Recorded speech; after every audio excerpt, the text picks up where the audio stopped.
When you hold a small coin in your hand, it can like nothing more than metal, a tool to buy a loaf of bread, a bus ride, or a cup of tea. But every coin tells a story, and the 50 fils coin of Bahrain tells the story of an island nation, a kingdom that has stood at the crossroads of history, culture, and commerce for centuries. To understand the history of Bahrain's 50 fils, we must first step back in time, to the very foundations of Bahrain itself. Bahrain, today a small but wealthy island nation in the Persian Gulf, has always been more than just land surrounded by water. It has been a bridge between civilizations. From the days of the ancient Dilmun civilization, over 4,000 years ago, Bahrain was a hub of trade, a place where merchants from Mesopotamia, India, and Arabia met. Pearls, dates, and textiles once flowed through its harbors, long before the discovery of oil changed its destiny forever.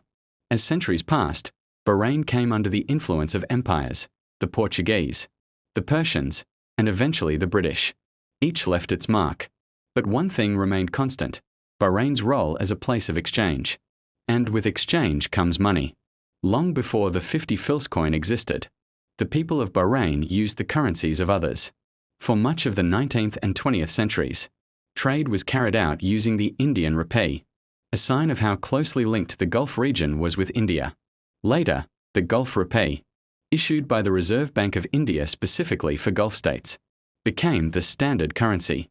But change was coming. In 1965, Bahrain adopted the Bahraini dinar, pegged to the British pound sterling, as its official currency. This was more than an economic decision. It was a declaration of identity. No longer would the nation rely on a foreign currency.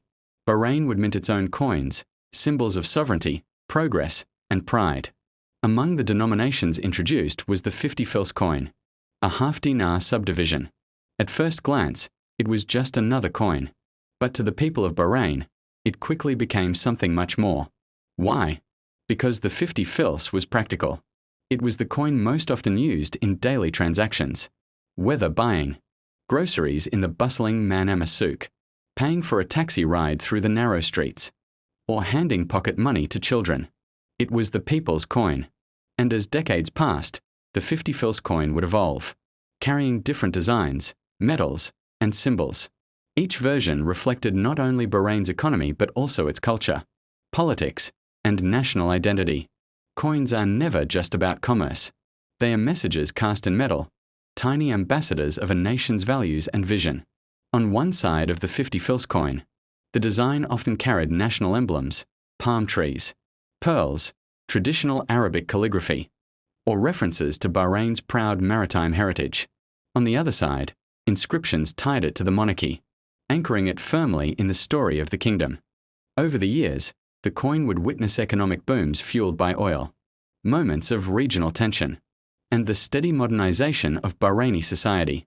Through it all, the 50 fils remained, small, unassuming, but enduring. And so, our story begins. A story not just about a coin, but about a nation, its history, its people, and its journey from pearl diving to petroleum wealth, from dependency to independence. The 50 fils coin is our guide. And to understand it fully, we must dive deeper into the origins of Bahrain's currency, the designs that shaped it, and the hidden history each coin carries. The year was 1971. Across the Persian Gulf, winds of change were sweeping through the region. For more than a century, Bahrain had been under British influence, a protectorate shaped by foreign trade, strategic interests, and colonial politics. But now, the island stood on the threshold of something greater: independence. And with independence came the need for identity, and for symbols that would embody the sovereignty of a new nation. Among these symbols was money. For decades, Bahrain's economy had been tied to the Gulf rupee, itself a branch of the Indian rupee, issued by the Reserve Bank of India for use across Gulf states. It was practical, yes, but it was not Bahraini. To pay for your bread, your fish from the harbour, or your children's school, fees using a currency stamped with foreign markings, was to live under a reminder that your nation's identity was borrowed. By the 1960s, Bahrain's leaders knew change was necessary. The oil boom was already transforming the nation, bringing wealth, industry, and modernization. Bahrain needed a currency that reflected its strength, its pride, and its independence. On October 16, 1965, before full independence, Bahrain introduced its own currency, the Bahraini dinar. The dinar replaced the Gulf rupee at a rate of 10 rupees to 1 dinar, instantly making the new currency one of the strongest in the world. Backed by oil wealth and tied to the British pound sterling, the dinar became a symbol of economic stability. But coins were more than economics, they were the face of Bahrain. And with the introduction of the dinar came the birth of a new coinage system. Among them, the 50 fils coin, worth half a dinar. The first 50 fils coin was not just a piece of currency. It was a message. Made of cupra nickel. Its circular shape and Arabic inscriptions gave it an identity that was distinctly Bahraini. On one side, Arabic calligraphy boldly declared the coin's value and the state it represented. On the other, designs often drew from Bahrain's cultural heritage, symbols of the sea, pearls, palm trees, and sometimes even geometric patterns reflecting Islamic art. For ordinary citizens, the 50 fils quickly became one of the most useful coins in daily life. Too small for large purchases, but large enough to matter. It sat in the middle of everyday transactions. It was the coin of the marketplace, the taxi driver, the school child. Every society has its coin of choice. In some countries, it's the penny or the nickel. In others, it's the £1 coin or the €2 piece. For Bahrain, it was the 50 fils. In the bustling souk of Manama, you could hear its clink as vendors handed it back to shoppers buying spices, textiles, or fish freshly caught from the Gulf. Children treasured it as pocket money, saving several to buy sweets or toys. For workers, it was part of their wages, a reminder of labor and livelihood. Slowly, the 50 fils became more than just money. It became familiarity, trust, and stability. When Bahrain declared independence from Britain in August 1971, the 50 fils coin was already in circulation. But now, it took on a deeper meaning. No longer was it just a subdivision of a new currency. It became part of the national story, a coin minted by an independent kingdom, circulated in the hands of citizens who now belonged to a sovereign nation. The government knew this. They ensured that Bahraini coins, especially the 50 fils, carried national identity, inscriptions in Arabic, designs that spoke to heritage, and a sense of permanence. The coin wasn't just about buying and selling anymore. It was about belonging. Each design element on the 50 fils coin was chosen carefully. In Islamic tradition, human and animal figures are often avoided in official state designs. So Bahrain turned to symbols of nature and tradition. The pearl, long the jewel of Bahrain's economy before oil, appeared in various motifs, a tribute to the nation's pearl diving history. The palm tree, resilient in the desert, stood for prosperity and endurance. And the coin's smooth calligraphy represented Bahrain's Arab and Islamic heritage. The 50 fils coin became, in many ways, a declaration in metal. This is who we are. This is Bahrain. As Bahrain took its first steps as a young nation, the 50 fils coin became one of its smallest ambassadors. Passed from hand to hand, it carried the story of independence, culture, and pride. But coins are never static. They change with the times. And as Bahrain grew wealthier, more modern, and more connected to the world, the 50 fils would evolve, in metal, in design, and in meaning. In the next chapter, we'll explore how this small coin became not just a tool of exchange, but a mirror reflecting Bahrain's rapid transformation in the late 20th century. Every coin carries a face. Not a human face, necessarily, but a design, a deliberate choice of symbols, words, and shapes that together form a nation's identity in miniature. The Bahrain 50 fils coin is no exception. Its designs, across the decades, reflect not only the aesthetic traditions of Bahrain but also its history, economy, and culture. To understand the coin is to understand what Bahrain values most. Coins are often called the calling cards of nations. They travel farther than most people ever will. A Bahraini 50 fils coin might be found decades later in a collector's cabinet in London, a market stall in Cairo, or even washed ashore on some distant beach. Because of this, coins must speak clearly. Their language is symbolism.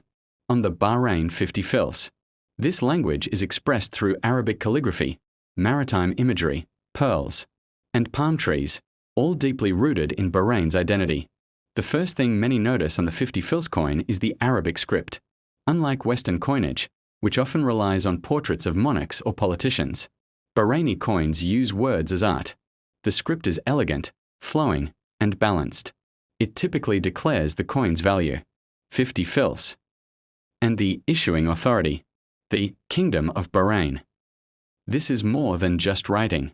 In Islamic culture, calligraphy is revered as one of the highest art forms. By placing it at the center of the coin, Bahrain honors a tradition that stretches back over 1,000 years, where words themselves become symbols of beauty and power. Before oil, there were pearls. For centuries, Bahrain was famous across the world for its natural pearls, harvested from the warm, shallow waters of the Gulf. They were called white gold, prized in markets from India to Europe. Pearl diving was not just an economic activity, it was a way of life, shaping songs, stories, and traditions. Many 50 fils coins feature pearls or pearl motifs in their design. To an outsider, it might seem like a simple decoration. To Bahrainis, it is a reminder of a heritage of hardship, endurance, and beauty. Each pearl on the coin is a silent tribute to the divers who risked their lives beneath the waves, long before the wealth of oil transformed the nation. Another recurring symbol on the 50 fils coin is the date palm tree. In Bahrain's arid climate, the palm is more than a tree. It is life itself. For generations, palms provided food, shade, shelter, and even building materials.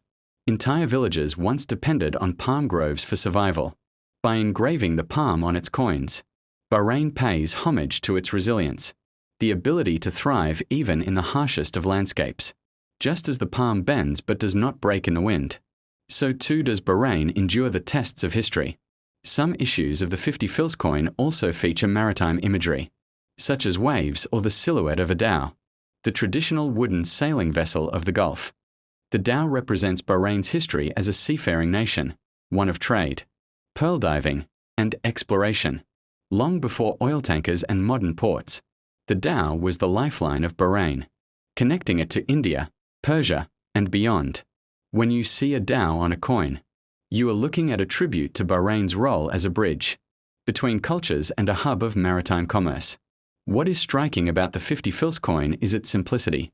Unlike many Western coins, cluttered with portraits, mottos, and symbols, Bahraini coins often feature a single, powerful image alongside clear calligraphy. This minimalism is not emptiness, it is focus. Each element on the coin has weight, chosen to represent an aspect of Bahrain's identity.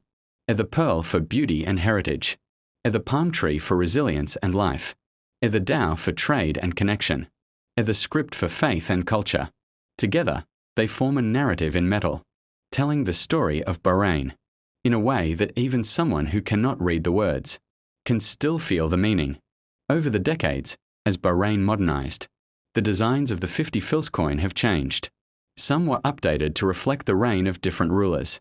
Others were issued in commemorative forms, marking events in the nation's history. And yet, the core symbols remained the same. The palm, the pearl, the dhow, these were constants, grounding Bahrain's future in the richness of its past. The 50 fils coin is more than currency. It is a mirror, reflecting Bahrain's identity in every curve of its calligraphy and every symbol etched into its surface. When you hold one in your hand, you are not just holding metal. You are holding pearls and palms, wind and waves, heritage and hope. But the coin's story does not end with symbols. It is also shaped by the forces of economics, inflation, oil wealth, and modernization, forces that would change the role of the 50 fils coin in everyday life. In the next chapter, we explore how Bahrain's economy transformed in the late 20th century, and how the humble 50 fils coin adapted to survive in a rapidly changing world. Every coin lives within an economy. Its value, its role, even its survival, all are dictated not just by culture and design, but by the tides of money and markets. For the Bahrain 50 fils coin, those tides were shaped by one resource above all others, oil. In the early 20th century, Bahrain was still known as the land of pearls. Its economy depended on the sea and the tiny oyster beds beneath it.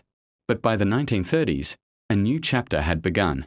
In 1932, Bahrain struck oil, the first. Discovery of petroleum in the Arabian Gulf. In that moment, everything changed.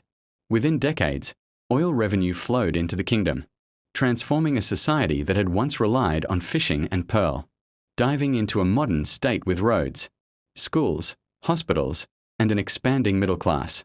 And with this wealth came an expanding need for a stable, reliable currency, one that could support both modern trade and everyday life. The 50 fils coin, introduced alongside the Bahraini dinar, became one of the building blocks of this new economy. Through the 1960s and 1970s, the 50 fils coin was everywhere. Oil revenues meant rapid development, markets thrived, salaries rose, and consumer goods poured into Bahrain from Europe, Asia, and America. In this bustling era, the 50 fils was indispensable. A bus ride through Manama? 50 fils. A bag of dates in the souk? 50 fils. A child's toy, a loaf of bread, a bundle of spices? 50 fils could get you far. It became, in many ways, the heartbeat of daily life. More valuable than the smallest coins, yet not too large to be inconvenient. The 50 fils struck the perfect balance between utility and accessibility. But no coin holds the same power forever. As the global economy changed, oil crises, inflation, and rising prices, the buying power of the 50 fils began to shrink. What once bought a meal could now only buy a snack. What once bought a bus ride could now only buy part of a fare. By the late 1980s and 1990s, the 50 fils coin had already lost much of its early strength. For older generations, this decline was more than numbers. It was a reminder of how quickly times were changing, and how even the most familiar parts of daily life could slip into the past. As Bahrain modernized, so too did its economy.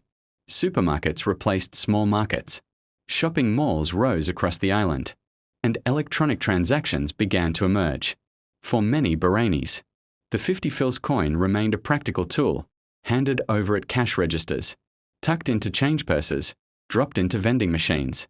Yet its cultural role was shifting. No longer the central coin of the marketplace. It was becoming something smaller, humbler, still useful, but no longer the king of daily transactions.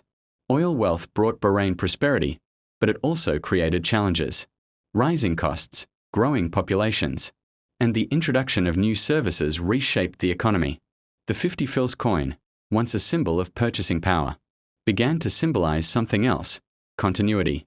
Even as skyscrapers rose in Manama, even as oil revenues funded modern industries and new technology, the same small coin still clinked in people's pockets, a bridge between the Bahrain of pearl divers and the Bahrain of petroleum. The economic forces of the late 20th century also affected the coin itself. Rising metal prices, inflation, and shifts in minting technology led to changes in the coin's composition and design. Earlier versions were struck in cupronickel, a durable alloy with a silvery shine. But as costs rose, mints explored alternatives, smaller sizes, lighter metals, and updated designs. To many, these changes felt symbolic. The coin was the same in name, but different in substance, a reflection of how Bahrain, too, was evolving beneath the surface. For Bahrainis of the 1970s, the 50 fils was the price of a taxi ride. For their children in the 1990s, it was pocket money for sweets. For their grandchildren in the 2000s, it became change for a vending machine soda. The value shifted, but the familiarity remained. It was the coin passed from hand to hand across generations, linking Bahrainis to their parents and grandparents in a small but powerful way. In the story of Bahrain's modernization, the 50 fils coin is not the hero of headlines. It is not oil, or skyscrapers, or political change, but it is the background rhythm of everyday life, steady, familiar, and enduring. And yet, as the 21st century arrived, the role of coins across the world began to change. In an age of credit cards, digital wallets, and electronic banking, coins faced a new challenge: relevance. As the calendar turned to the new millennium, Bahrain stood as a nation transformed. Modern highways stretched across the island. Skyscrapers rose over the capital of Manama, and the rhythms of oil and finance pulsed through its economy. And yet, in the pockets of its people, something familiar remained: the 50 fils coin. But in this new century, The coin faced challenges unlike any before. Across the world, the role of coins was changing. Credit cards, debit cards, and eventually mobile payments began to replace the need for small change. The rise of e-commerce meant fewer cash transactions. And for many, coins became less convenient than a swipe or a tap. In Bahrain, the same trends took hold. By the 2010s, the Central Bank of Bahrain reported a steady growth in electronic payments. Supermarkets, petrol stations, and even small shops increasingly embraced card machines and digital wallets. For the 50 fils coin, this meant fewer hands, fewer exchanges, and fewer daily journeys through the bustling souks and streets. At the same time, inflation continued its slow but steady erosion of the coin's value. In the 1970s, 50 fils could buy a bus fare, a bag of groceries, or a hot meal. By the 2000s, it was more likely to buy a piece of candy, a packet of chips, or simply be part of a larger pile of change. By the 2020s, its power had dwindled further, often viewed as pocket change that people left in drawers or car dashboards. The decline in its real-world utility mirrored the decline of small coins across many nations. From the American penny to the British halfpenny, societies everywhere were questioning the future of their smallest denominations. And yet, despite its declining economic role, the 50 fils coin endured. Why? Because it had become more than money. It was a symbol of continuity, a reminder of Bahrain's journey from pearl diving to petroleum, from protectorate to independence, from the Gulf rupee to the proud Bahraini dinar. Every generation had known it. Every child had handled it. Every market stall had once echoed with its clink. In its small, simple form, it carried the weight of national memory. In the 21st century, the 50 fils coin also found a new life as a commemorative coin. Special editions were minted to mark national events, anniversaries, and milestones. These commemoratives were not always meant for daily use. Instead, they were symbols, collectibles, and keepsakes, coins designed to be saved, treasured, and displayed.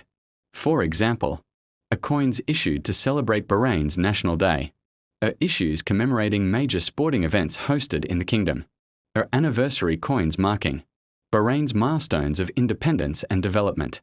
Each commemorative 50 fils added another layer to the coin story, no longer just a medium of exchange, but a medium of memory. The 21st century also brought globalization in full force. Bahrain's economy, once defined by pearls and oil, now embraced finance, tourism, and global trade. The 50 fils coin, circulating among visitors, expatriates, and citizens alike, became a tiny ambassador of Bahrain's identity. A tourist might carry one home as a souvenir. A foreign worker might keep one as a token of their years spent on the island. In a globalized world, the 50 fils coin carried with it not just economic value, but cultural meaning, a reminder that Bahrain was both small in size and vast in significance. As coins around the world face extinction, the question naturally arises, what is the future of the 50 fils? Some argue that it is no longer practical, that inflation and electronic payments have made it redundant. Others say it should be preserved, not for utility, but for identity, a symbol of Bahrain's heritage, too important to discard. The Central Bank of Bahrain, like many institutions worldwide, walks a delicate balance between modern efficiency and cultural continuity. For now, the 50 fils coin endures, circulating quietly, a survivor of changing times. But its future remains uncertain. Perhaps one day, the 50 fils coin will vanish from Bahrain streets and markets. Perhaps it will live on only in collections, museums, and memory. But even if that day comes, its story will not end. For the 50 fils coin is more than metal. It is the story of a nation, its independence, its wealth, its traditions, its resilience. It is the sound of markets long past, the touch of hands across generations, the quiet witness to history. In the end, the value of the 50 fils cannot be measured in dinars, or rupees, or pounds. Its value lies in its story, a story that belongs not just to Bahrain, but to all who understand that even the smallest coin can hold the weight of a nation.